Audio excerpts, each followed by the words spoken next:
সংবাদকর্মী আক্রান্ত হওয়ার ঘটনা এ রাজ্যে বা দেশে প্রথম নয়।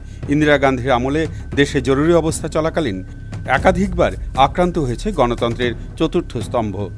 সারা দেশে যখন সাংবাদিক আক্রান্ত হচ্ছেন, সেখানে এ রাজ্যই বা পিছিয়ে থাকবে কেন? এবার খোদ পুলিশ প্রশাসনের খাকি উর্দির হাতে আক্রান্ত হল রাজ্যের সাংবাদিক। পেশাগত দায়িত্ব পালন করতে গিয়ে রাজ্যের পুলিশের হাতে আক্রান্ত হলেন এক চিত্র সাংবাদিক। ঘটনাটি ঘটেছে রাজধানী আগরতলাতে।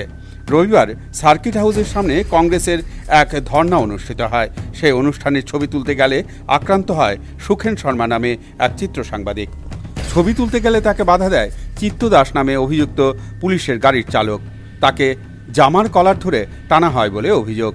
এর পাশাপাশি তাকে অকথ্য ভাষায় গালিগালাজ করা হয়। সেই সময় ঘটনাস্থলে উপস্থিত এক প্রত্যক্ষদর্শী জানিয়েছেন যে সাইড করে আসার সময় ওই সময় দেখা গেছিল যে একজন কনস্টেবল, ওই কনস্টেবল ওনাকে ধমকি দিয়ে বলে বাইকটা কেন ওইখানে রাখা হলো। তখন বলে যে আমি কেন ছবি তোলার জন্য দেখে আমি চলে যাচ্ছি।